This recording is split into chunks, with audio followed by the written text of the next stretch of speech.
Ma'at. Anken Ma'at. Anken Ma'at.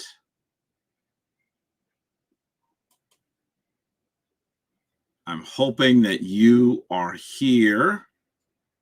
Anken Ma'at. Anken Ma'at. Come on in. Come on in. Welcome to Kemetic Ascension. Please join us. Join us. Join us. Ankh and Ma'at. Come on in.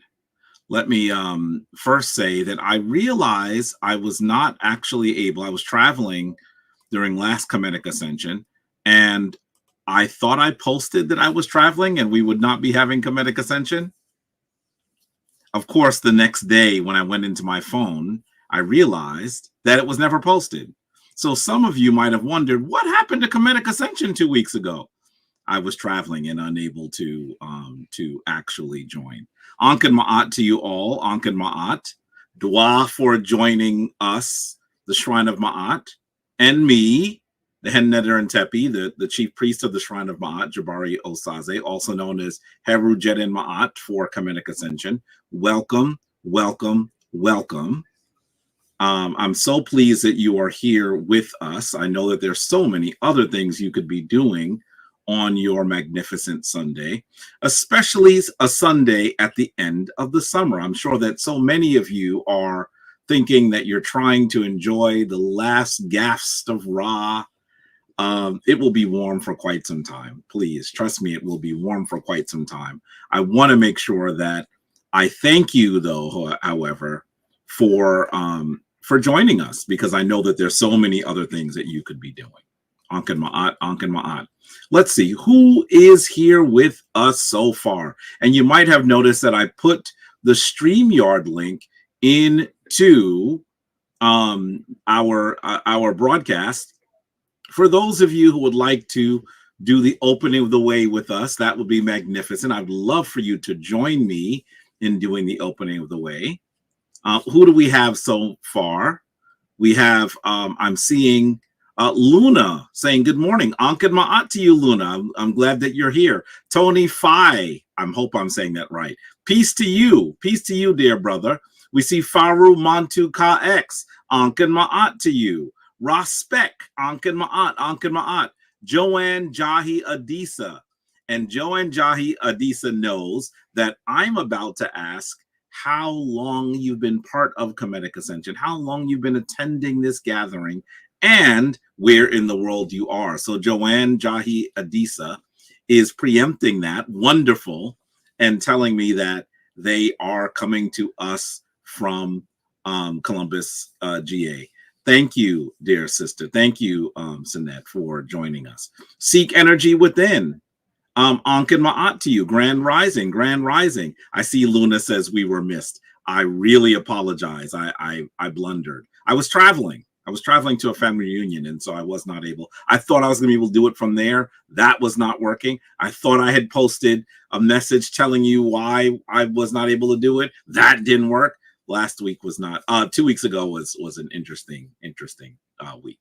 We see Kamisha, Anken Ma'at.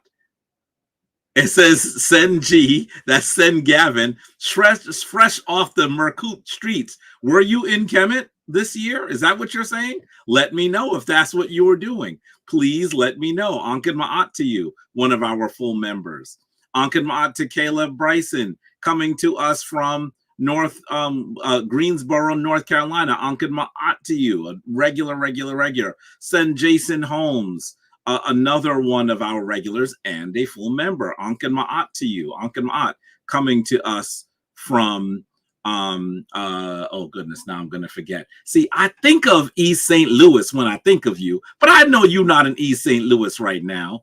That's where you're from. Anken Ma'at to you. Let's see. We also see, oh, folks are coming in. I'm missing some of you. Ooh, I see. Sen Jehutimes. Anken Ma'at to you on here as Justin Hall, his government name. Putting out his government in these streets. Anken Ma'at to you. Anken Ma'at to one of our full members and someone I've known for a really long time. Anken Ma'at to Taseti, coming to us from Denver, Colorado. for going on 3 years. Ankin Ma'at to you. Ankin Ma'at to Mac Tip saying Black Fist up family. Up to you too. Ankin Ma'at to you. Kimberly Blue. Ankin Ma'at to you. One of our full members. Heru Jehuti Pata Umi Ka Temra. An incredible name that we always love. Ankh and Ma'at to you. Walking home burnt. What happened? Are you hot? What's going on? What's going on? You in the sun? Talk to us. What happened?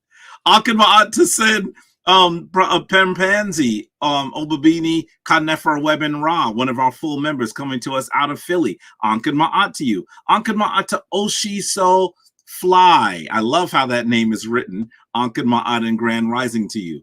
Pharaoh Montu Ka X second. I don't know what second is, but I do know you're from North Carolina. Ankh and Ma'at to you. Send Jehuti Mess on here, as Justin says, Hem Senu since day one. You're in some ways since before day one. Ankh Ma'at again. Ankh Ma'at to Peya Israel, coming to us from Portland, Oregon for 2 years. Wonderful.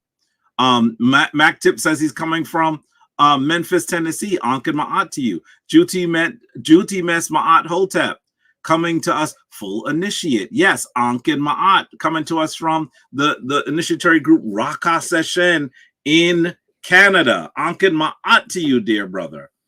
Lincoln, Nebraska. Of course, send Jason. I know you in Lincoln, Nebraska. But all I can think of is East St. Louis. It's probably because I was reading about East St. Louis. And anyway, I was thinking about you when I was doing some historical research yesterday, and it cemented into my head. Ankh and Ma'at to you, dear brother. Juti Miss Ma'at Hotep. Yes, coming to us from Cornwall, Ontario in Canada. I know you're in Ontario, Canada. I don't know Cornwall. I've been to Ontario, but that's a large swath of Canada. I don't know what Cornwall is like. I'd love to know. Ankh and Ma'at to you. I see Sen Ron Green watching a few years. Yes, you've been around for a long time. Coming to us from Alton, Illinois. Ankh and Ma'at.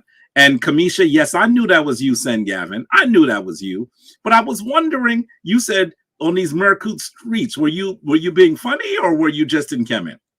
I'm not sure what's going on. Ankh and Ma'at to Queen Sebaka. Oh, Dr. Sebaka, one of our full members. Ankh and Ma'at to you. How are you, dear Sinette? Good to see you're out there. LAS, peace and love to you as well. And Ankh and Ma'at. Monster Shannon, Grand Rising. Oh, second time tuning into Kemetic Ascension. Got you. Pharaoh Montu Ka X. I thought I had seen you before, but Ankh and Ma'at. Maybe I just remember you from the last time. With a name like Pharaoh Montu Ka X, I would remember that. Herujuti Pata Umi Ka Temra, coming from the Bay Area. Yes, I just meant tired. Oh, wow. Oh, you don't mean burnt. You meant tired. I gotcha. I got you. Dorothea Keller, Ankh and Ma'at. I because you think this is a greeting. Yes, Ankh and Ma'at.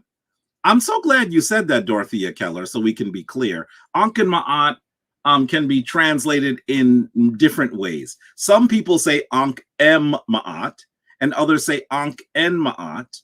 And you should know that it is a greeting that was given to us by the elder priest in the tradition, our shrine elder as well, Baba Heru Ankh Ra Samaj Se Pata.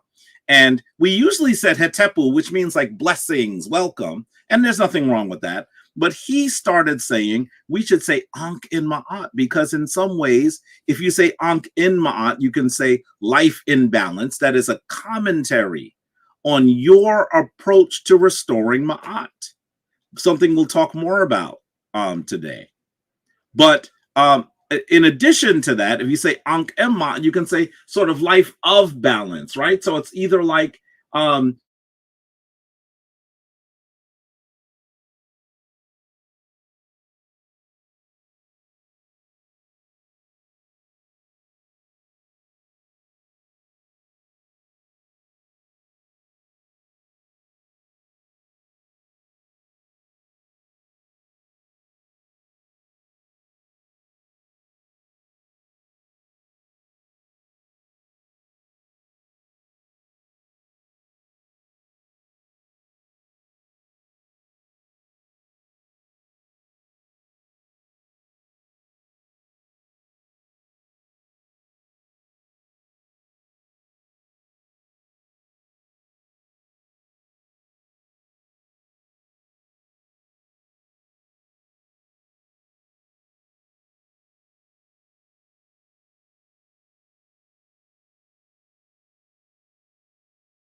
Ankin Ma'at. I'm hoping you're able to hear me. I was just about to log in on my cell phone. It seems like we had a bit of a challenge right before I was going on. You should know that my internet blinked. You know what I mean when I say blink? It wasn't out for a long period of time, but it was certainly out for a moment. Right before I hit live, it did that. So I'm hoping you can hear me clearly now. The internet might be having some issues today. If that continues to happen, I will try to join via cell phone. But let me say Ankin Ma'at to you, Ankin Ma'at. What was I saying? I was talking to you about our greeting, Ankin Ma'at, right? And I just want you to know that Ankin Ma'at is the greeting that we give, okay? I'm hoping that you understand. If you have any questions, some of you have been here for a shorter period than others. And we should be clear that we are all on a journey together. So if you have questions, I will try my best to answer them. And of course, the folks that have been part of the shrine, have been in the Kemetic tradition for a longer period, can feel free to answer as well. So, Ankin Ma'at. Let's see. Judy Miss Mahotep said I used to live near Toronto in Mississauga. I hope I'm saying that right. Brampton and Hamilton. You now live in Cornwall, which is between Montreal and Ottawa. Okay. Wonderful. One day I'm going to get back up there. It's been a while since I've been to Ontario. Ankin Ma'at to Smoking Conversations with Sakina Ra. Ankin Ma'at Sanet Sakina Ra, one of our full members from Grand Forks, North Dakota. Ankin Ma'at. Ankin Ma'at to King Keith. Ankin Ma'at to Michael Guest from Beantown, Boston, Mass. I'm glad that you're able to hear me. I think you might have been saying that right before I went out. Luna says the energy is too strong. Maybe so. Maybe that's how I got bumped out. Ankin Ma'atanana Asadu Kuk Rubor Mkia Wo. Now, I know that you are speaking in the Khan languages. I think that is actually in Tree. Please let me know, because my Tree is so basic, what you are saying. Ankin Ma'at to you. But clearly this is someone coming to us from Ghana, that wonderful place that I hope to make my second home at some point. Ankin Ma'at to the Jati of Phoenix, of Benue, William Humphrey. Ankin Ma'at to you. Luna says that they have a quick question. What does a Necharak and Nuke mean in the opening of the way? When we do the opening of the way, I will explain. Good question. Really good question. Ankin Ma'at to Aset Neterugaya. Ankin Ma'at. Ankin Ma'at to Heru Asar Ankh Amun Ra, who is one of our full members, coming to us from Dallas, Texas. I hope I'm not confusing you. There are two Heru Asars. One of them, when he came through the shrine, was Sen Ernest. And I still have Sen Ernest in my head. But the rest of the name I might actually be messing up. So let me know which one is Sen Ernest, okay? Which one was Sen Ernest? Which one is, because it's Heru Asar Umika Tem Ra. I don't think that's Sen Ernest. I think it's Heru Asar Ankh Amun Ra. Ankin Ma'at to you all. Well, let me go ahead and say Ankin Ma'at to you all. Dwa once again for joining us for Kemetic Ascension. I'm so pleased that you've done that. I also want you to know that obviously when we gather, our elder has told us, our elder has led us to a wonderful place and has explained to us that it would be absolutely appropriate, magnificent, endearing for us to say Ankh and Ma'at to each other, and also to do a ceremony called the Opening of the Way. The Opening of the Way is a ceremony that has been in the Kemetic tradition for a really long time, put into its current form by our elder Ankin, our elder, Baba Heru Ankh Ra Samad Sepata. Heru Asar says he's not a full member yet. That means the other person is Sen, used to be Sen Ernest. Ankin Ma'at to you, Heru Asar Ankh Amun Ra.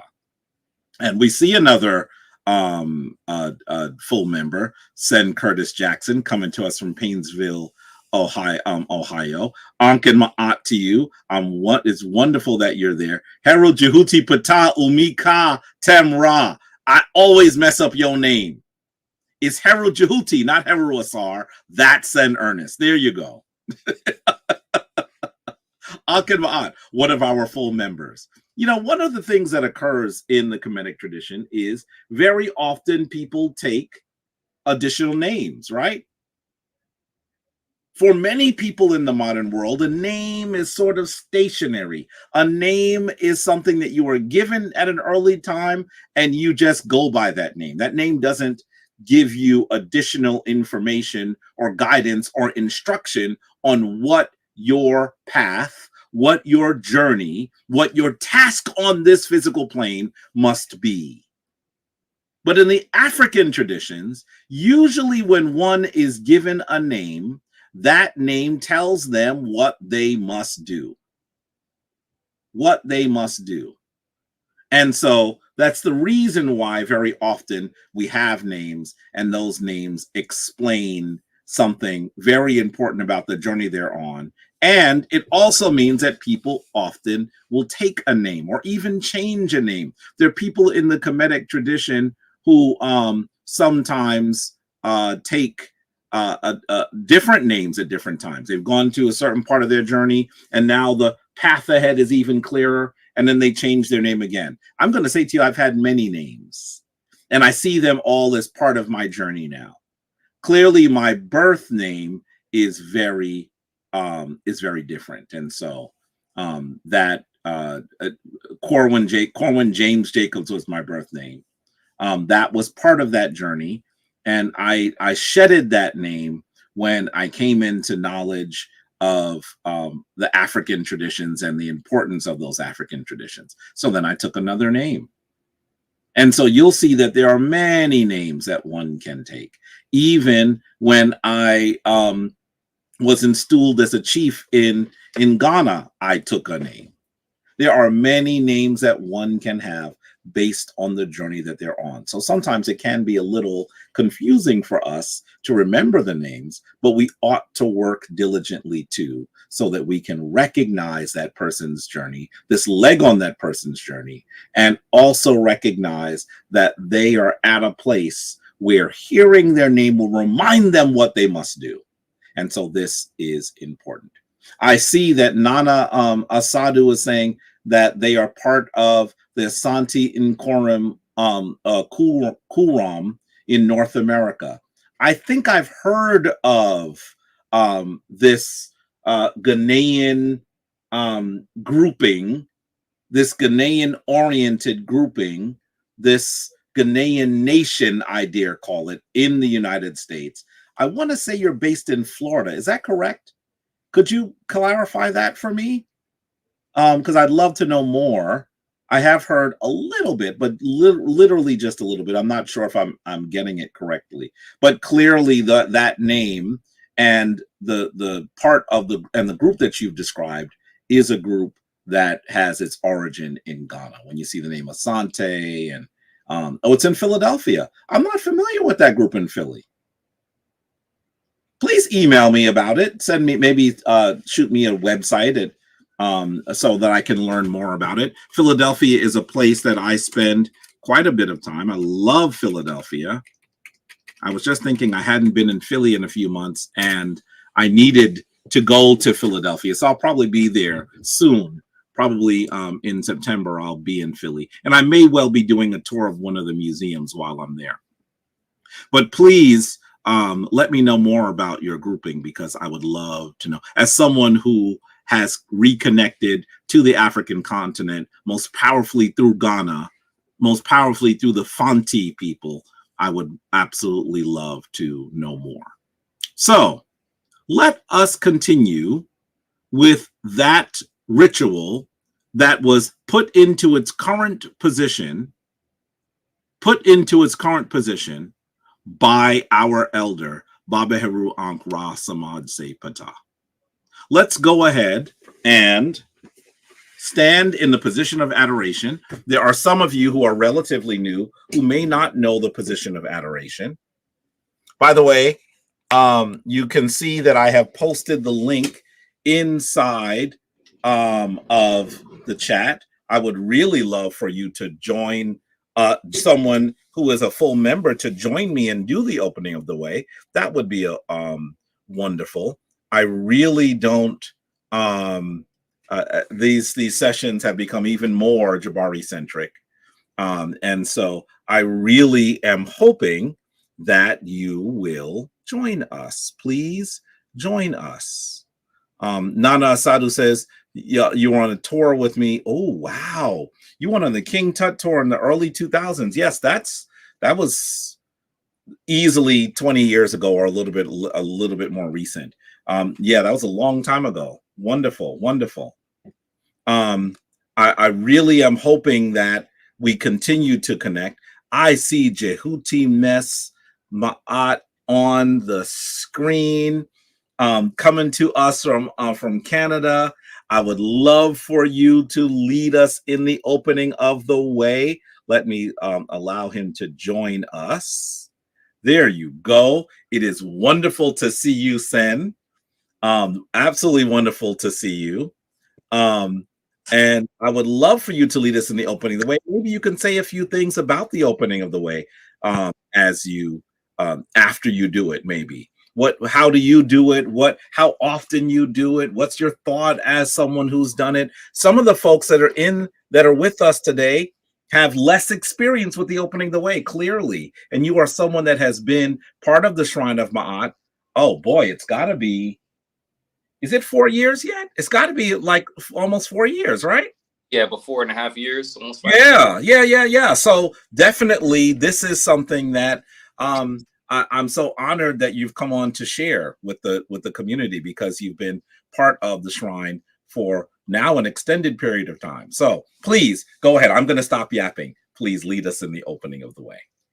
Well, brothers and sisters, as the hymn Netter and Tepi Heru Jedem Aten Ra always tells us, as he was told by his elder, our shrine elder, Baba Heru Ankh Ra Samaj Sepata, to always do the opening of the way before you do something important. And certainly your day is important, he would say. So how we're going to do this, we're going to start off. Can you guys see me okay? Jabari, just let me know. I can see you. In fact, let me see if I can make you a little larger and blend it. No, that's not what I want to do. I want to do the opposite. Come on now. I can see. I think they can see me okay. I'll just do it this way. Okay. So the two of us are on. Okay. So we're going to start off with the pose of adoration. You're going to put your left hand slightly forward from your right hand. You don't have to bend your wrists sharply. So I'm just going to turn to the side. You don't have to bend them sharply like that. Just keep them kind of neutral and up, palms exposed. We see this position often on pictures and drawings on the walls that our African ancestors left behind for us. You can't see my feet, but your feet are going to be positioned in a very mirroring position where your left foot is going to be slightly forward, your right foot is going to be slightly back. And this is going to be so that your left hand and your left side is giving divine energy and your right hand is receiving divine energy. Now, what you'll want to start by doing is taking a deep breath and chanting the word of life, which is Ankh. Take a deep breath.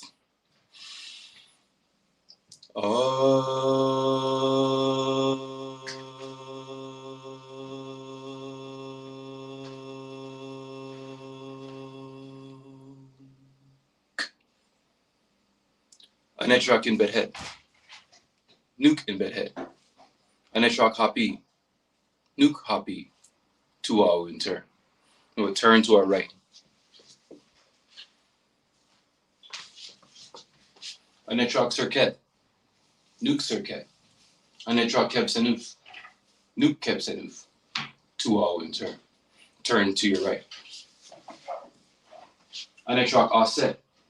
Nuke offset. Anetrok Amset. Nuk Amset. Tuwa Winter. Turn to your right. Anetrok Ni. Anetrok Duamutef. Nuk Duamutef. Tuwa Winter. And we'll turn back to our right. Anetrok Nut. Nuk Nut. Anetrok Nukeb. Tuwa Winter. Anetrok Shu. Shu. Shu. Shu. Shu. Nuk Shu. Anetrok Tefnut. Tefnut. Nuk Tefnut. Tuwa Winter. Anetrok Interu. Nuk Interu. Anetrok Bu Interu. Nuk and Bu Interu. Tuwa Winter. Oh.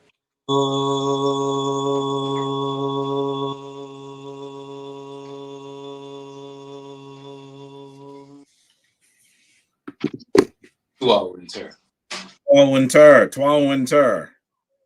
My internet is bugging out today. So you might have seen I was on the phone briefly. Dua to San Jehutimes for leading us and continuing to lead us, even though I got bumped for a little bit. Is there anything you want to say about the opening the way, about your journey so far in this period of time? 100%. Thanks, Hemnetter. I love being a member of the Shrine of Ma'at. Like you talked about in an interview with Asarim Hotep about the brother who reached out to you and Hemnetter in Tepi, Dr. Iniko Sazi Daniels, or Infraka Ma'at. You talked about him asking you guys to make all your stuff online. You're saying, I'm not doing that. And you said, Paul, and he said, there's no one like me over here. And I'm in not just Canada, but Cornwall, Ontario, Canada, which is a very, very small city and more of a rural setting you might feel compared to Harlem, New York, Manhattan, right? So I'm happy to be a member of the Shrine of Ma'at. I'm proud to be a Kemetic spiritual practitioner in an organized group, because before I was a freelance Kemite on my own. And so this definitely allows me to feel tapped in with the rest of you, to feel tapped in and to feel powerful. So dua nature, dua to you all, and I'm happy to be with you all. Dua, dua, dua. Well put. Well put. Well put. That's exactly why we decided that we were going to start doing things online. And I'm going to tell you, when we first started doing it, other shrines contacted us and said, don't do that. Other shrines said, why are you doing everything online? And it was because of that conversation. That person was in Denmark. And they said, there's no one like me where I am.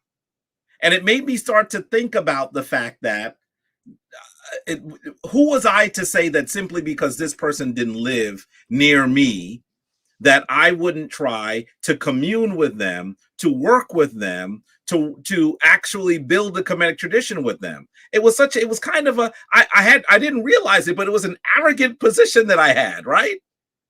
And that comment, it shook it all up. I was like, he's absolutely right.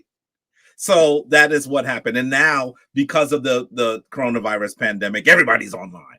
But we were better prepared for that because of the fact that we had already decided we were going to do a lot online. And we have members all over the world, just like our San Jehutimes. And so can I say dua, dua, dua, dua, dua to you?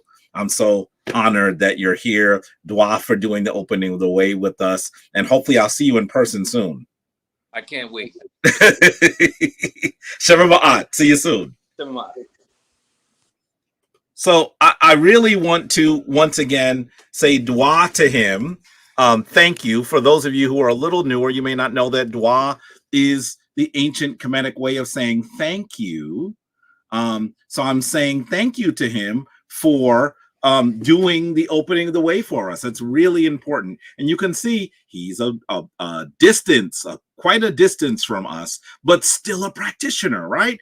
We're trying to ensure that those of us who hear the echo of the most prominent ancient African tradition, the tradition that gave so much to the rest of the world, that gave to the world mathematics and architecture and literacy, and the sciences, all of those things, that tradition can still exist on in this modern world. And so doing that means that we're going to have to take advantage of those modern contrivances like the internet so we can reach out to people all over. And so we're honored that folks like our dear Sen have continued to join us. I see a few more people who have come in really quickly. I'm going to miss some of you. Please, as they say, chalk it up to my head, not my heart. I want to say Ankh and Ma'at to the Journal Goddess from Hattiesburg, Mississippi. Ankh and Ma'at. Osado Orameje Dwa. Ankh and Ma'at to you. Ankh and Ma'at to Sinette Deborah Kennedy, one of our full members. Ankh and Ma'at to you, Sinette. Ankh and Ma'at to Jess Blow, who says the Holy Ghost here too. Revelations. I'm not sure if I get all of it. But listen, those concepts that go into Christianity were concepts that were originally present in the Kemetic tradition. There's nothing wrong with saying I see similarities, because one of them is the origin of the other. When Christians actually view their tradition as perhaps a continuing iteration of these African traditions, we have no quarrel, we have no challenge, right? It's when there are those people that then begin to say that you have to call the name Jesus to go to heaven and all that other stuff, that there are challenges. But I would argue that some of the original concepts of Christianity, the esoteric Christianity, will look not that much different than the Kemetic tradition if done properly. Let me also say, and Deborah Kennedy is in Cincinnati. Ankh and Ma'at to you. I always like to tap in when I get a chance. Ankh and Ma'at to Tony Chiba. Ankh and Ma'at to you. Control the settings. We got the real deer here. Yes. Ankh and Ma'at to Hooksy from the UK. Ankh and Ma'at, I think you are the furthest one away. Thank you, Dua, for coming in. I see Sinette Cheryl Lee, a very active member, coming to us from the DMV, been involved for 8 years. She's been around since the beginning as well. Ankh and Ma'at to you. Ankh and Ma'at to you. Let's see. Extend greetings to Sinette Anika. Yes, to Hemet Netter and Tepi Anika. Ankh and Ma'at to you. What are these stars? The stars are what allow people to make donations to the shrine. And so Ankh and Ma'at to you. Remember to, yes, thank you, Kimberly Blue. Someone asked what the meaning of those words were. Let me just go ahead and say to you that when you hear us say a necharak in bedhet, a necharak hapi, you'll hear that term constantly, a necharak. A necharak, and this is when we're doing the opening of the way. A necharak means show me your face. Show me your face. So as you say the name of the deity, you say, show me your face. In some ways, I want you to think of this as us saying, make yourself apparent to me. Because the divine force is everywhere and pervades all things, we are asking for a particular iteration, a particular frequency of the divine force to come forward and be in us, to become prominent in us. And so when we say, show us your face, in some ways, that's the way that I think of that term. It's an ancient term. You'll see it in the Pertem Heru. This is an ancient phrase that is being used.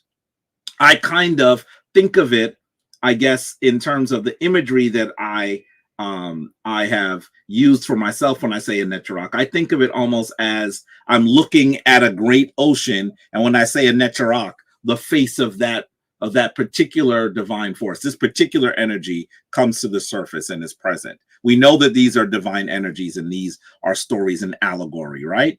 That's what we're talking about. There is no individual with a bird head who walks the planet.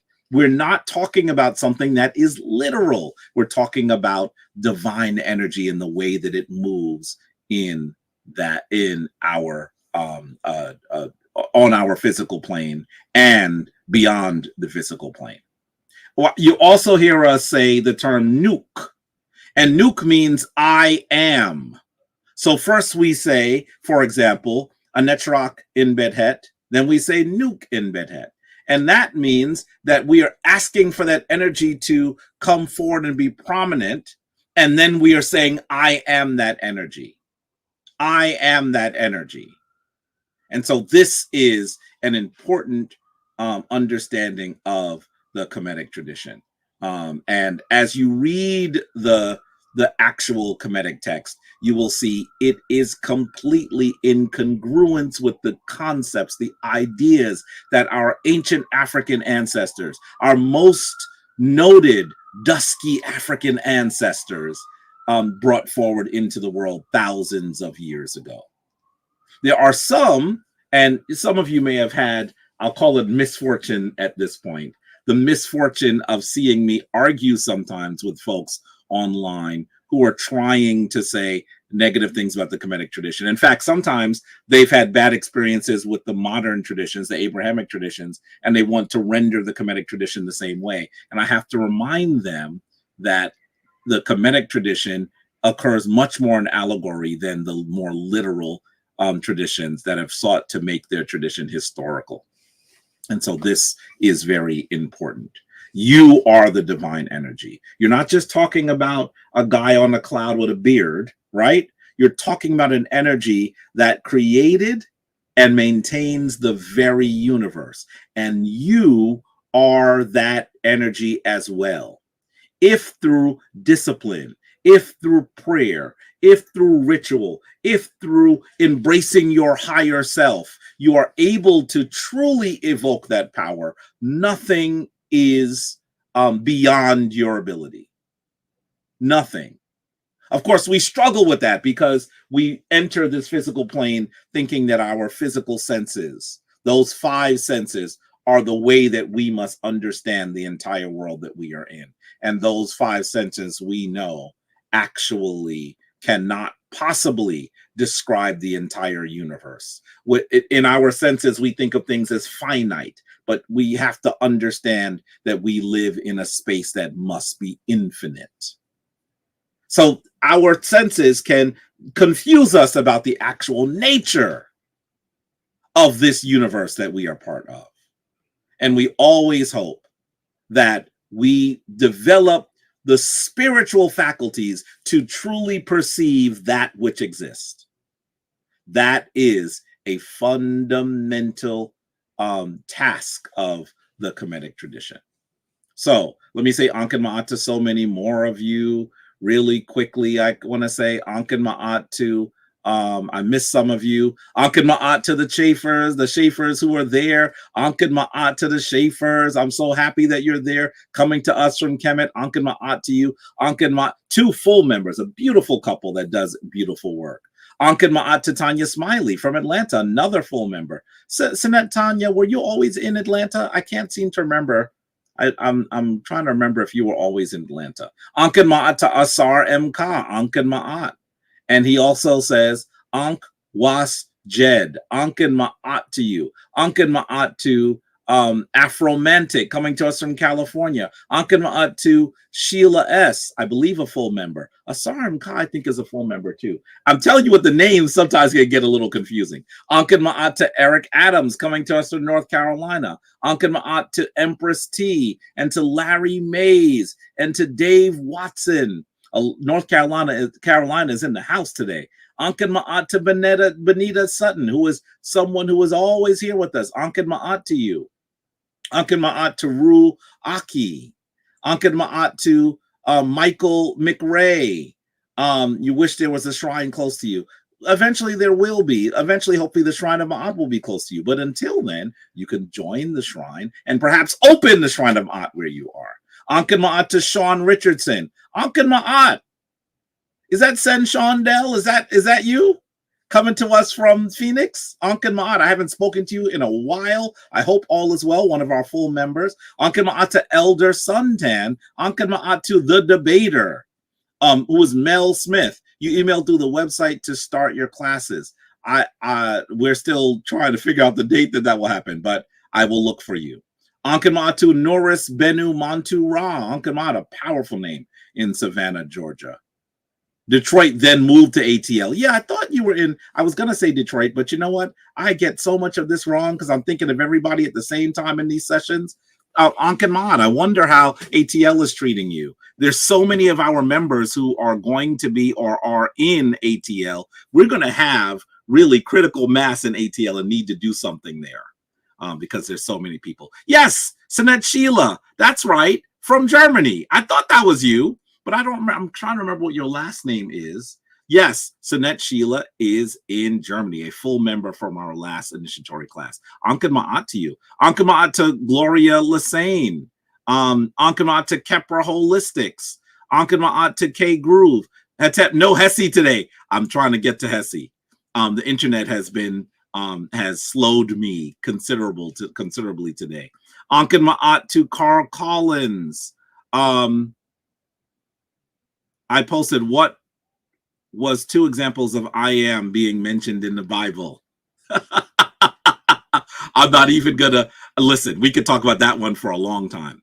Ankan Ma'at to Michael McCrae. How do you get a Kemetic name? I'm going to tell you that Kemetic names, usually we work with members of the shrine to do that. And we're already backed up on Kemetic, on members of the shrine. But you could request a name not being a member of the shrine. It will just take us some time because we are certainly kind of bogged down with Kemetic names. But definitely we will be assisting others with names as well. Send us an email.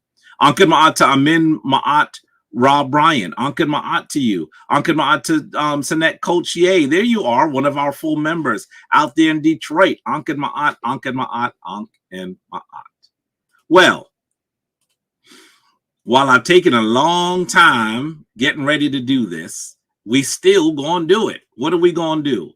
We are going to actually listen to Hesi. And I want to go ahead and play a wonderful version of one of our primary incantations, one of our primary prayers done by that wonderful couple, Charles and Kenya Schaefer.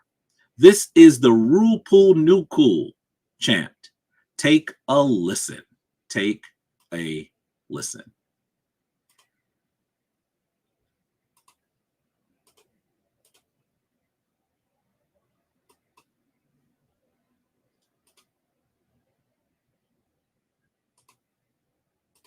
I'm hoping you're able to hear. Let me know if you're able to hear.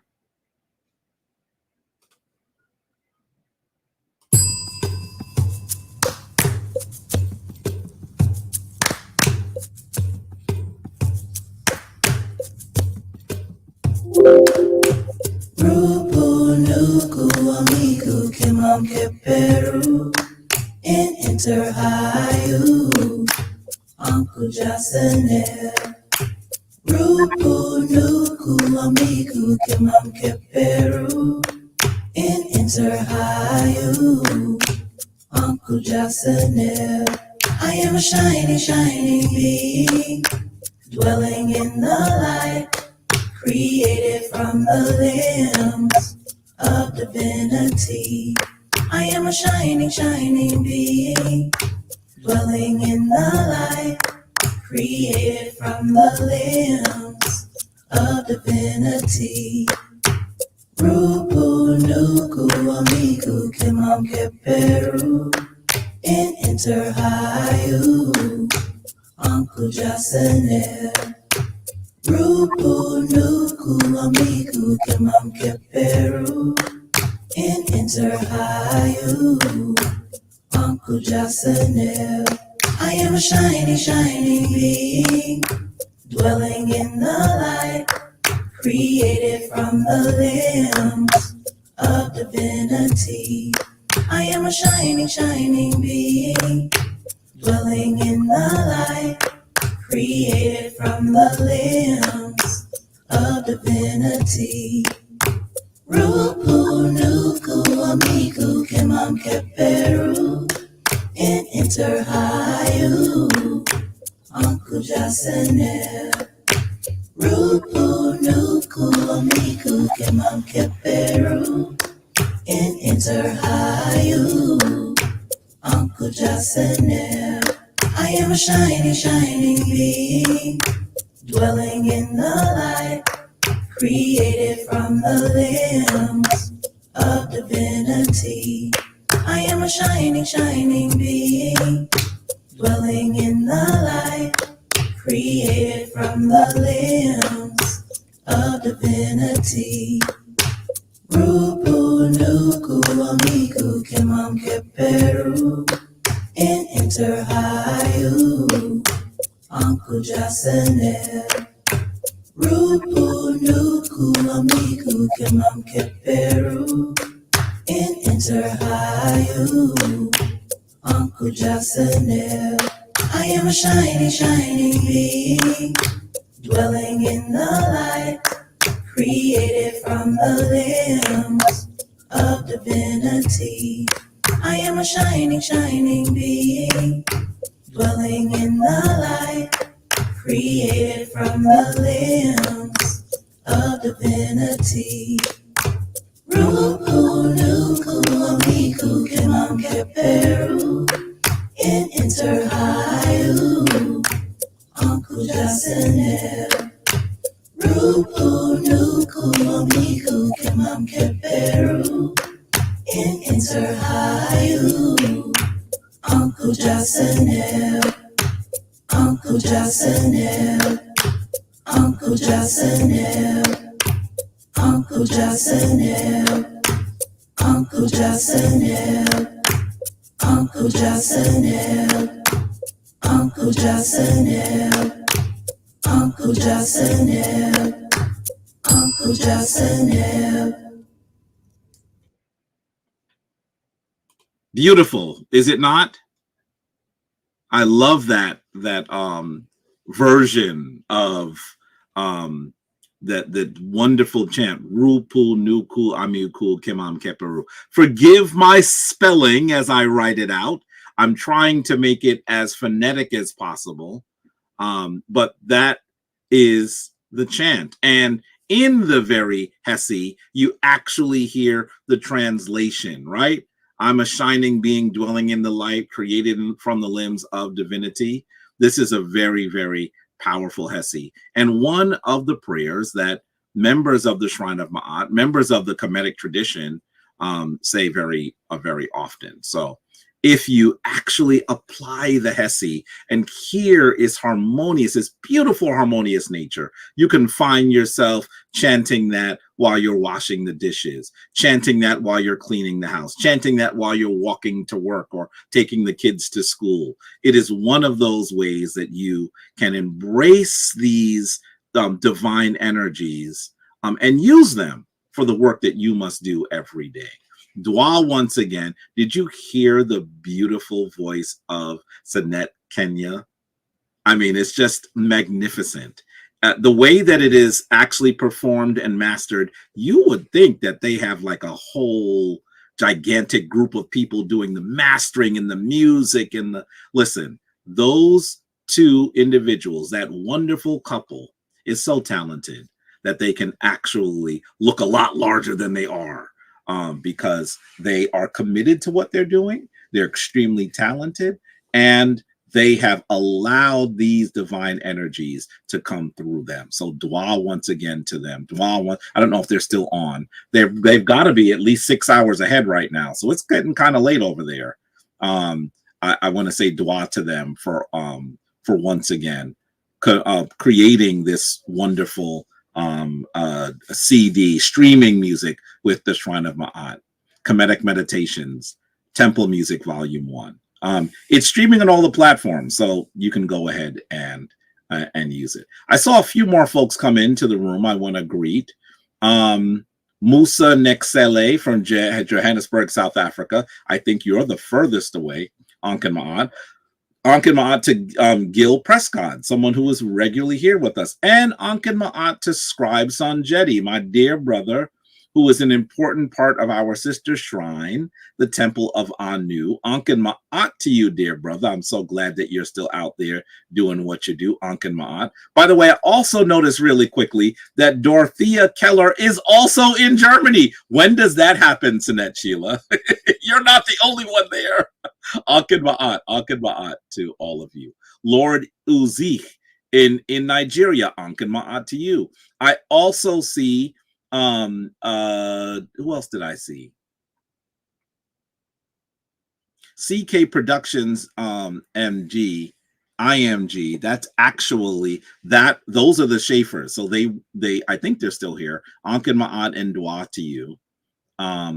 I think that's everyone. If I missed you, just know that that is not my intention. Occult World of Brother Devon, Ankh and Ma'at to Solomonic TV. These are folks that are always with us, Ankh and Ma'at. So, with the time that we have left today, I actually would like to talk about an important topic. I'm not going to, whenever I say this, people laugh, but I'm not going to spend a lot of time on it today because we've already run a little bit late.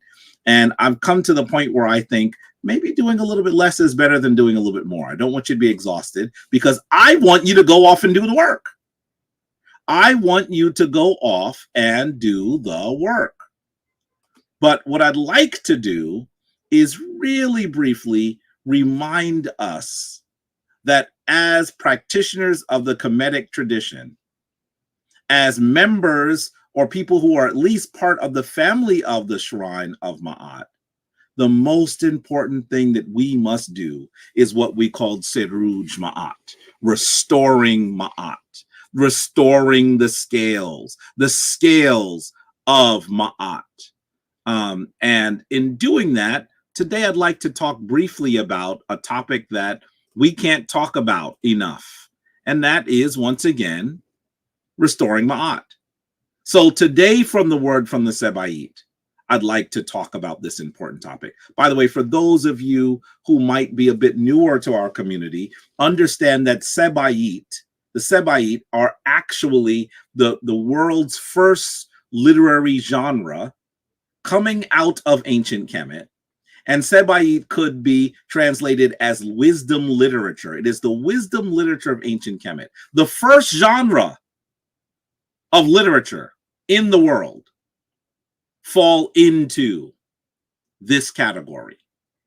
The world's oldest recorded book, the world's oldest complete book, which I will draw from and talk about in a few moments, actually is in this genre. I'm talking about the Maxims of Ptah-hotep.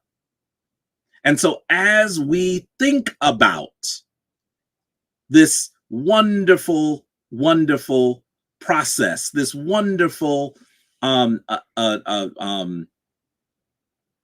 charge is probably the word I'm looking for, the wonderful charge that comes to us as practitioners of Kemetic spirituality, I want to remind us that we must be always seeking to Seruj Ma'at, to restore Ma'at.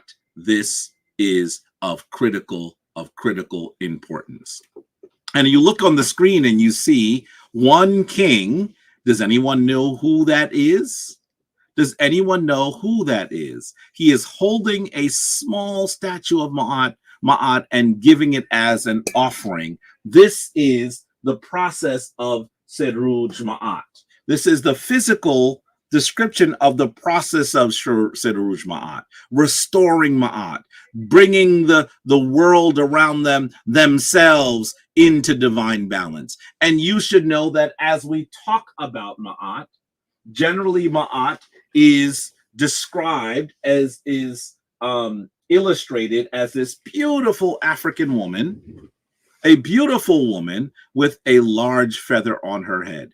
In fact, that feather is an ostrich feather. And if you've ever seen an ostrich feather, did I leave my ostrich feather downstairs?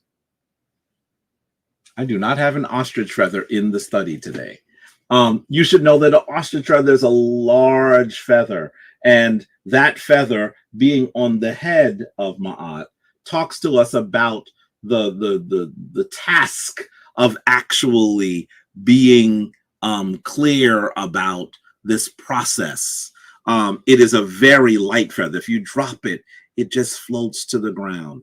In many ways, you should think of your heart, your ob being on one side of the scales and the feather being on the other. So your goal is to keep your heart as light as a feather. Your goal is to ensure that you are not bogged down by regret, bogged down by guilt, that you are not weighed down by all of those things that happen to you on a daily basis. I would call it the living detritus of our society.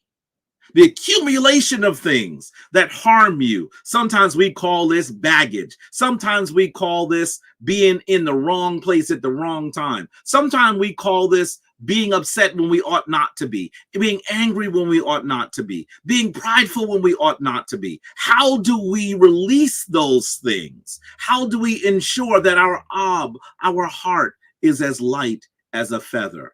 This is the divine allegory that is used. And as you see Ma'at is often depicted as the feather on the scales, as you can see on the image on the right.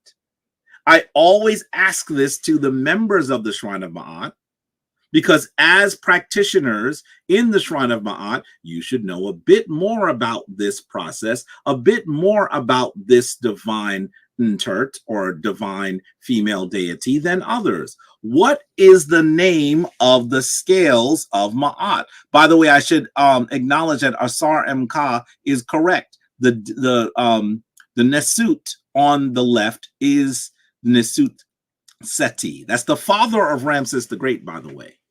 19th dynasty of Kemet.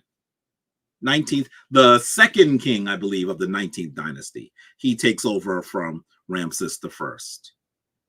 But I want you to tell me, what are the names of the scales of Ma'at? If you are trying to balance them at all times, you should be able to actually know that our ancestors called them something. Where would you find it? Tell me the name of the scales and tell me where you would find a description of the scales, the name of the scales. Let's see who has an answer for that. Ankh Ma'at to one of the priests of the Shrine of Ma'at. I see Jamar Milton in there. Ankh Ma'at to you, Hem Netter Jamar.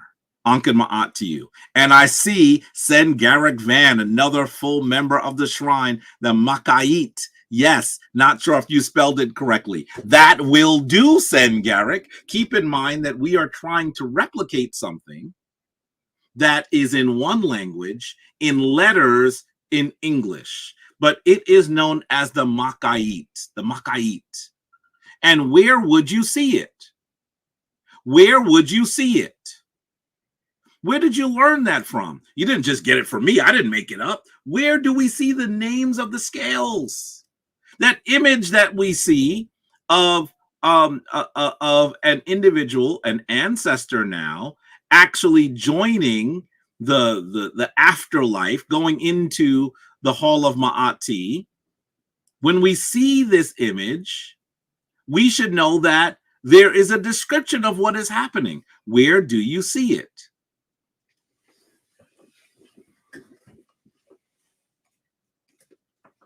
Where is it?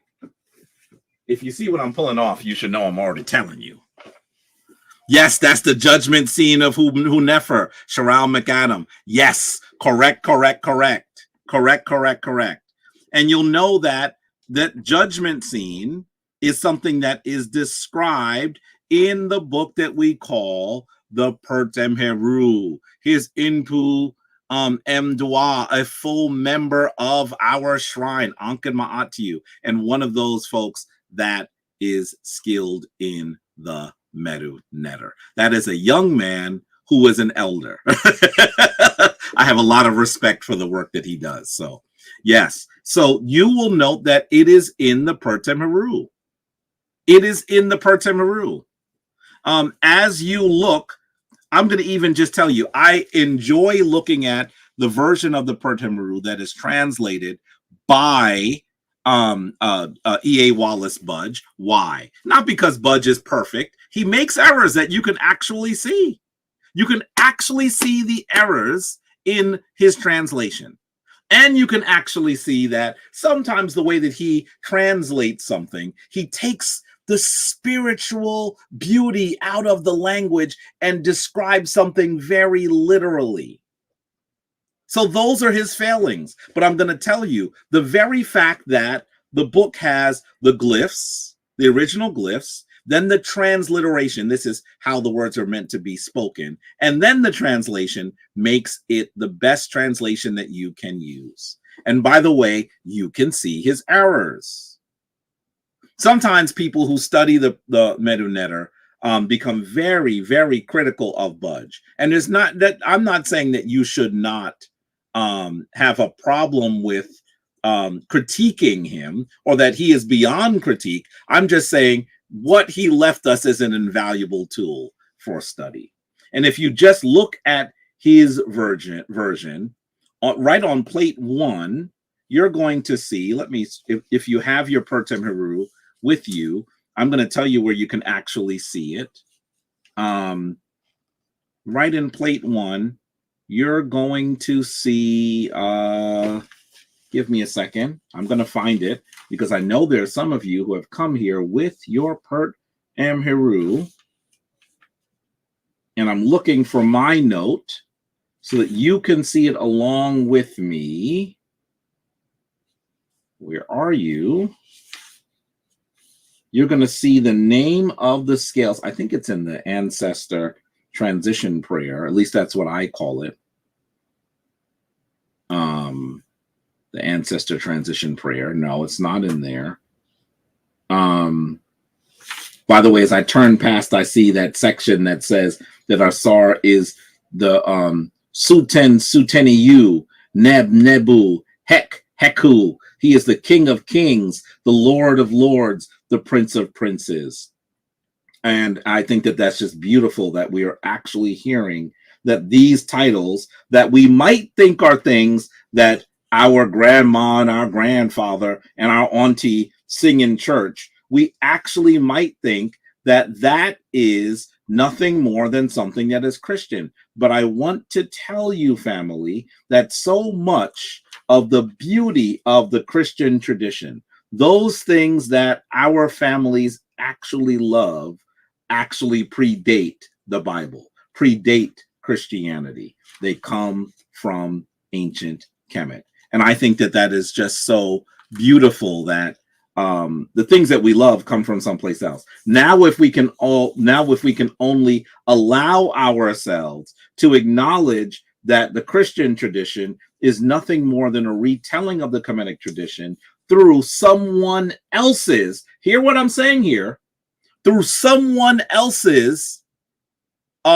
social, political, cultural lens, then we could actually say, what of ours is still here? Let's untether it from those other people's social reality and take it back to our reality. If you simply go to page 2 of plate 1, you're going to see that, by the way, this is also what I have termed an excellent prayer before food. More on that later. But you're going to see in that second line where it starts with weighers of heaven and earth in the balance, you're going to see the name of the scales, the Mekait. You can see it's the first word on the third line. This is one of the reasons why I suggest that when you read the Pertemuru, you actually regularly read the version that was translated by E.A. Wallace Budge, because you're going to learn things by just reading it. So as you see the Mekait, take a look at this image of the scale. Take a look at the image of the scale. So let's talk a little bit about Ma'at from a historical perspective. In the world's first spiritual text, You could call them the Merkutu or the Merkuti text. They're often called the pyramid text. That's how you'll have to find them. They come to us in the 5th dynasty of Kemet. You're actually going to see that the kings of the 5th dynasty wrote this spiritual text all on the walls, from ceiling to floor. The entire room, if you can see that there, the entire room is actually this spiritual text that today we usually call the pyramid text. Of course, pyramid is not an ancient Kemetic word. I don't have time to explain why it isn't now, but a good term for that large device would be called either Mer or Merkut. So let's call them the Merkutu or the Merkuti text. And this comes directly from the translation of King Unas. This is Utterance 260. It says, "Bring together then his members, which shall be secret. He joins those who are in the Noun. He leaves his testament in Heliopolis." By the way, Heliopolis' name is Iunu, but Heliopolis is what the Greeks called that city. "Lo, Unas comes out on this day in the true form of a living ox spirit," so that Unas interrupts the fight, so that he punishes strife. Unas comes out, the guardian of Ma'at. He brings it while it is with him. Those who are very angry turn round about him. Those who are in the Noon transfer life to him. Unas's shelter is in his eye. The protection of Unas is in his eye. Unas's victorious strength is in his eye. The power of Unas is his eye. So you can see here in the world's oldest spiritual text, the king in his funerary rites, in his ceremonies that were crafted to allow him to become an immortal being, you'll actually see that he becomes the guardian of Ma'at, and he brings it with him. By the way, as it says that he's in the Noun, it's almost like he's gone back to the beginning of all time. The Noun are the primordial waters. In the Christian Bible, actually in the Abrahamic Bible, because it's also in the first 5 books, right? It's in Genesis. When we actually describe the beginnings of the world there, when we read the description of the world there, you'll hear it described as a large ocean. Well, I want you to know that analogy has a much earlier origin, and it is in Kemet. At least that's where we see it written first. I would argue that it probably even came even earlier than Kemet, and Kemet got it from those African civilizations that even predated it. But I can't prove that. What I can prove is the first time we see it written is in ancient Kemet. And so when we hear that he comes, this king, as he makes his transition, is coming out of the Noun, you should know that this is what he's referring to. And he leaves his testament in Iunu, the city of Ra. Iunu is the city the Greeks end up calling Heliopolis. By the way, Helios is the sort of the Greek representation of the sun. So if it's Heliopolis, it is the city of the sun. You should know that he's saying that as he comes out the Noun, he's going to begin by leaving his mark in the city known as Iunu, that the Greeks misnamed Heliopolis, and that he becomes a punishment of strife. That in fact, if you live a life according to divine balance, you are ending strife. This is a very interesting way to describe it. Unas's shelter is in his eye. I believe he's talking about the Ujat, the sacred eye of divine wisdom. So in the divine wisdom, we see that he finds his way past strife. That's what we're seeing here, as he is a guardian of Ma'at. So Ma'at is first described there. Let's continue. O you gods, O you Neteru of the south, of the north, of the west, and of the east, honor Unas, fear him, for he sat in the leather tent of the two courts. The red one, the Uraeus, the Jedin snake, might have burned you, for it strikes and crushes your hearts. You who come to Unas as adversaries, come to him as friends. Come to him. Unas is his father's self. He is the sprout of his mother. Unas's abomination is to go about in darkness, so that he does not see upside down. Unas comes out on this day and brings Ma'at, which is with him. Unas will not be handed to your flame, you Neteru. They're actually describing Unas here as he is one of the divine, as strong as any of the divine. And this is powerful. I believe when they say he sat in the leather tent of the two courts, I think they're talking about the tent where his body was prepared for eternity. I believe that is a reference to what some might call the embalming tent. We can even jump forward to another description of Ma'at, and this one comes generally from what we know as the Shabaka stone. The Shabaka stone. Now, know the Shabaka was one of the Nubian, the Cushitic kings that came forward to create Kemet's 25th dynasty. That's who he is, right? But the text that is associated with him, all philologists, all people who have studied the language, say that it comes from the Old Kingdom. And what did he do? He actually found the papyrus when they came to put Kemet back in order, and he says the papyrus is worm eaten. In other words, it's in bad condition, and he has it carved in this stone, which is now known as the Shabaka stone. It is very important that he was able to save it for us to understand, for us to still have access to today. If you want to read this translation, you can find it in Maulana Karenga's Selections from the Husia, Sacred Wisdom of Ancient Egypt. Let's read. It says, "Thus said Ra, the Lord of all, the Lord of the utmost limits, after he had come into being. I am the one who came into being and brings into being. When I came into being, being itself came into being. All beings came into being after I came into being. Many were the beings that came forth from the commandments of my mouth. Heaven had not yet come into being, nor had earth come into being, nor had the ground been created, or the things which creep and crawl upon it. I raised up beings in the primordial waters of inert things." That's the Nuun again. "I found no place on which to stand. I formed it from the desire in my heart.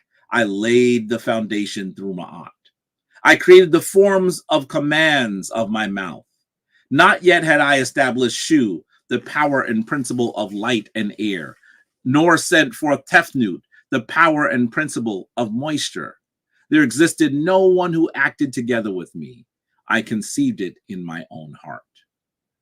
Here we are seeing that Ra, or this major divine force, is coming into being before all things. This is the creation of the universe. Powerful, powerful. And as we hear this, we hear that Ma'at is not a deity who was created. When that creation deity creates the entire world, the heavens, the earth, all of those things that creep and all of those things who walk, we should know that this deity simply says that he laid the foundation through Ma'at. This is why I always say that Ma'at is the deity that has no creation story. When the universe is created, Ma'at exists. This makes Ma'at the most important philosophical, the most important spiritual, the most important standard for our understanding of the world. This comes to us from what Maulana Karenga has translated as the Book of Knowing the Creations in the Shabaka stone. By the way, that stone, you may notice that it has those deep scores on it and that rectangular partial hole in it. You should know that that was done by the modern people, the Arab people who found this stone and actually used it to grind bread, and in doing so, actually destroyed some of the stone. Unfortunate, but thankfully it was found, and the rest of it could be translated. We know that Ma'at has actually 42 negative confessions. This comes to us primarily in the Pertem Heru Emger, the Reyu Pertem Heru Emger. This is the book that, unfortunately, the Greek scholar known as Carl Lepsius, I think he was Greek. I'm not Greek, I'm sorry, German. The German scholar began to call Das Totenbuch, which means the Book of the Dead. And so that is the reason why we still hear it as the Book of the Dead today. That's unfortunate, because I believe that many of our people who happen upon it hear that it's a book of the dead, and they actually are frightened by its very title. And that's not the title of the book. Carl Lepsius simply called it the Book of the Dead because he found it with dead people. You may have heard me say this before, but by that actual logic, we should think that a toothbrush is a brush used on the toilet. Why? Because we always see toothbrushes in the same room that the toilets are in. This is a really overly simplistic, to the point of lunacy, the point of ridiculousness concept. It should not be called the Book of the Dead. It should be known as the Reyu and Pert and Heru and Ger, the book of coming forth today from night. That is, in many ways, the book of great spiritual illumination, the book of great awakening. These are ways that you can describe it. Because if you're coming forth to a place where there was light from a place there was darkness, this is almost like saying that now you have actually obtained spiritual awakeness, spiritual illumination, and now you are able to understand and see that which you could not see when you were in darkness. This is powerful. And we see these 42 negative confessions. By the way, why are they called negative confessions? Because you can see that in many instances it says, I will not, and other times it says, I have not, right? So when it says, I have not, you're not confessing to have done something. You're confessing that you did not do it. So that's the reason why they are often called the negative confessions, or sometimes just called the 42 laws or principles of Ma'at. And there are many of them. I have not committed sin. I have not committed robbery with violence. I have not stolen. I have not slain men and women. I have not stolen grain. I have not purloined offerings. I have not stolen the property of the gods. I have not uttered lies, so on and so on and so on and so on. This is important. That if we try to live our lives according to this ethical standard, we can actually live a life that is in divine balance. And the standard is very high. Just look at two of them. I usually like to look at this one. I have made none to weep. That's deep. It doesn't say I didn't say something mean to someone. It says I have not made none to weep. In other words, even if you are saying that which is true, even if you were saying that which that person needed to hear, if they began to shed tears, it is still your responsibility to restore Ma'at. And the way I look at this is in an important way for us to recognize that we are at least partially responsible for how our message has been received. Sometimes people think that you're only responsible for how you intended the words to be taken. But in the 42 laws of Ma'at, we see a much higher standard. If someone is injured by your words, you should restore Ma'at with them, even if you are speaking truth. I'm not saying that you should say you weren't speaking truth when you were, but you should try to assist them with receiving your words in a manner that does not bruise them. And if they are bruised, you should try to Siruj Ma'at with them. That's a really high standard. A really high standard. How about this one? I am not a stir up of strife or disturber of the peace. Have you ever seen people actually spread rumors and enjoy wallowing in rumor? Enjoy speaking about people? Enjoy carrying water, as my mother would say, for people? Taking ideas, things that they heard to other people because it causes strife, and then they sit back and enjoy the fact that people are in conflict. I am not a stirrer up of strife, nor a disturber of the peace. This is a really high standard, and I wish that we would hear it and recognize that we should do all we can so that people can live a harmonious, peaceful life. That does not mean that we should not speak truth to power, but it does mean that we should try our best to assist them with receiving it. This is important. I also love this other one that says, I have not shut my ears to the words of truth. Wow. If someone says something that is true, it is against ma'at to ignore the truth. Boy, I wish some of my friends in the Christian community would hear that. But definitely all of us can benefit from understanding this, from understanding that we should also embrace what is true, even if it is difficult. That is important.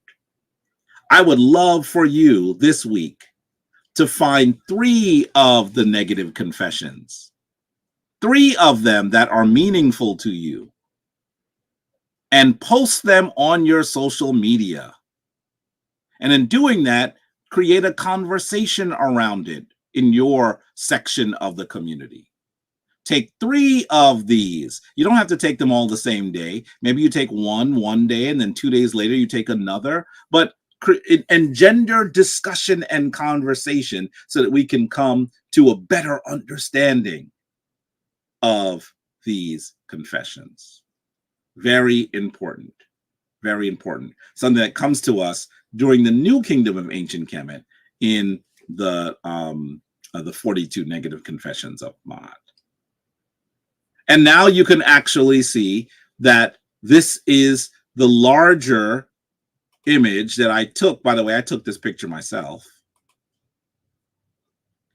Maybe I'm bragging a little because I love taking wonderful pictures. But you can see that this is the Nesut Seti actually offering Ma'at to that divine family. You see that Asar is in the front and holding her husband and receiving divine power is Ast in the middle. And then we see Heru in the back, the heir to the power to the throne. This is beautiful. Look at that. Look at that. Beautiful, beautiful image. I want to say that this is in it's not in Buto. It's in the temple that is consecrated to Heru. And I think that is absolutely beautiful. Look at that. Absolutely magnificent. It is the responsibility of us all to Sedruj Ma'at, to restore balance. Sedruj Ma'at means to restore balance. It's generally spelled this way for those of you who are a bit newer. Sedruj Ma'at. I would say to you that when you are dealing with those around you who are important to you, those people who you mirror, those people you have interaction with, if something occurs in your interaction that might actually harm them, you should simply say to them, I need to restore Ma'at with you, and talk to them about it. I would actually say that phrase. Can I restore Ma'at with you? That's what I would do for those people who are injured by your actions, by your words, by your deeds. Restore Ma'at with those people. And then ask yourself, does the Ma'at need to be restored within you? Is there something in those 42 that you have done that you need to forgive yourself for, that you need to do work on yourself for? I would, Seruj Ma'at, with myself, write yourself a letter. Describe what you did and what you will do to Seruj Ma'at. And then when you have restored Ma'at, I would burn it. I would literally burn it on my altar. Please watch your altar, monitor it while you're doing it. Please don't burn down your house. Please, I'm not asking you to burn down your house, but this is one of those things you can do to restore Ma'at. Let's continue. Coming to an end, we should at least, because it's getting late. When you can actually see here, here's the image of Seti giving Ma'at,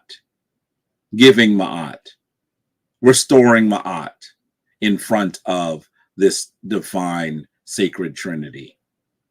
Really important. Really, really important image.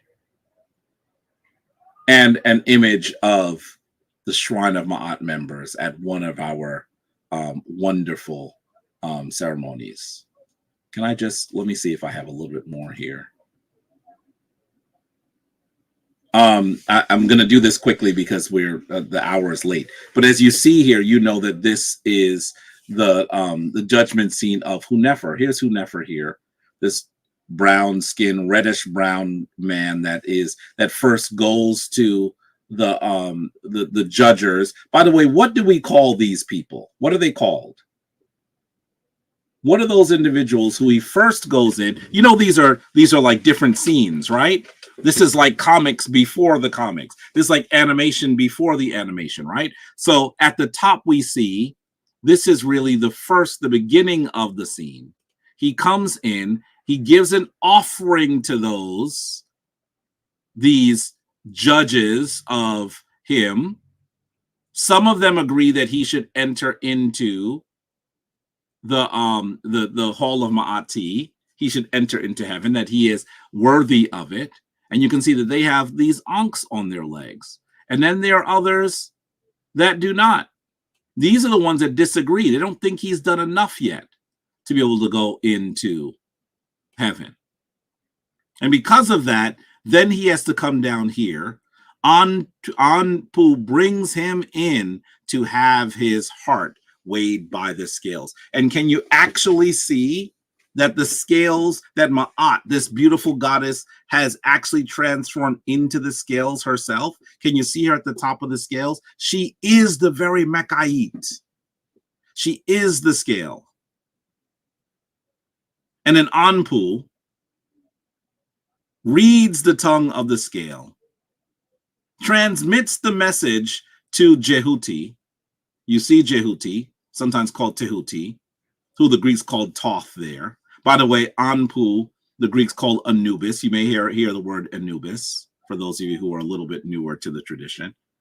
He then has to etch the word as to whether this ancestor deserves eternal afterlife. If he did not, he would be devoured by a mit. You can see a mit or a mut here, a composite being that does not exist in the natural world. We see that they are part crocodile, they're part lion, they're part hippo. That animal doesn't exist in the natural world. Neither does a guy with a large jackal head or a hebi or ibis bird head either. These animals don't exist in the natural world. They exist in allegory. They exist in allegory. And that is important, that our ancestors were using these spiritual concepts to describe something very important. Because Hunefer is deemed worthy, then we see Heru bringing him to his father Asar, who is being assisted by his mother Ast and his aunt Nebethet. This is a very important concept. Very important concept. And it is, to me, extremely beautiful. Extremely beautiful. So I say to you, that you should also restore Ma'at. By the way, this scene is meant to be thought of, particularly as one dies, but understand that every day we must Saruj Ma'at. And when we do, we become the symbol of resurrection. We become Asar. In fact, if you look closely, this line right here, I hope you can see it. It actually has the name of Hu-Nefer. Here's Hu-Nefer here. But you can see above it that he is actually Asar Hu-Nefer. So he becomes Asar. This is important. See, this is why we know that our spiritual tradition occurs in allegory, that we're not saying that there's a guy with long hair and sandals walking around actually creating the ability for us to go to heaven. It is an allegory because in this tradition, you are Asar. As you are rectified, you are Asar. This is important. This is important.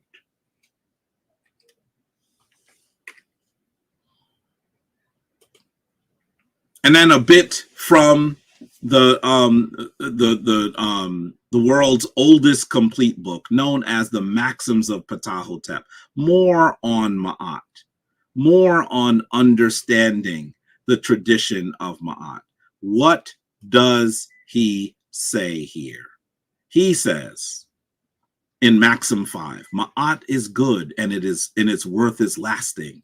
It has not been disturbed since the day of its creator, whereas he who transgresses its ordinances is punished. Now we hear it has ordinances, right?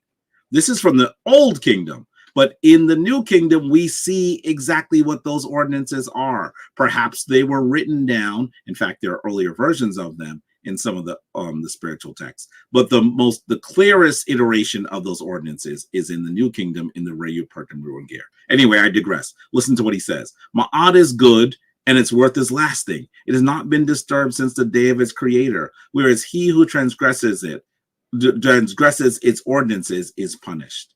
It lies as a path in front, even of who knows nothing. Wrongdoing has never brought its venture to port. It is true that evil may gain wealth, but the strength of the truth is that it lasts. A man can say, it was the property of my father. I always read this last piece about the fact that evil may gain wealth, but the strength of truth is that it lasts.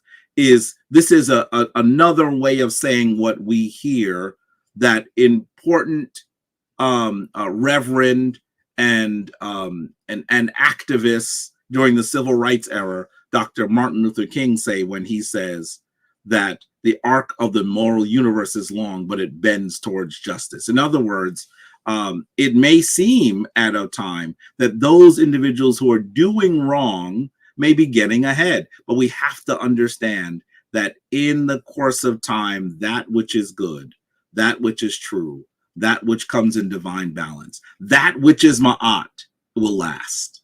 And those other things that are done will not. It is true that evil may gain wealth, but the strength of truth is that it lasts.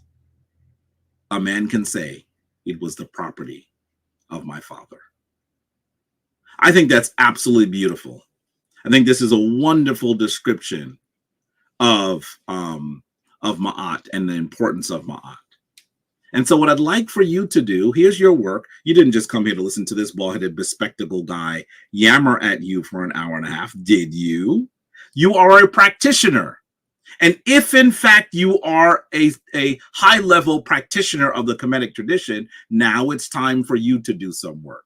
This week, once again, I want you to get back to the 42 and ask yourself about 3 of the 42 which you deem are important in your life.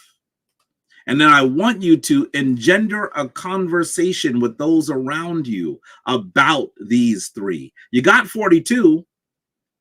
Which 3 will you choose? And let me say to you, I don't want you to just say it. I want you to think about what the meaning is. Remember, this was written thousands of years ago. The world that our ancient Kemetic ancestors existed in looks radically different than the world that we look in today. But I'm going to say to you, Ma'at is lasting. It was the property of our foreparents.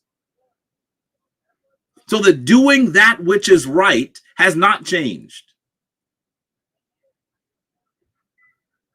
However, I want you in your discussions this week to think about how some of these might look in 2024. So, for example, I have never stopped the flow of water. That sounds very dated. That sounds like something that someone living in the desert might say. Someone who is looking forward to a great flood to be able to grow their food and to exist. I've never stopped the flow of water. You probably don't live in the desert. Most of you don't. But how is there deeper meaning that you can utilize in 2024 in the space that you are, in a place where you turn on the tap and the water is there?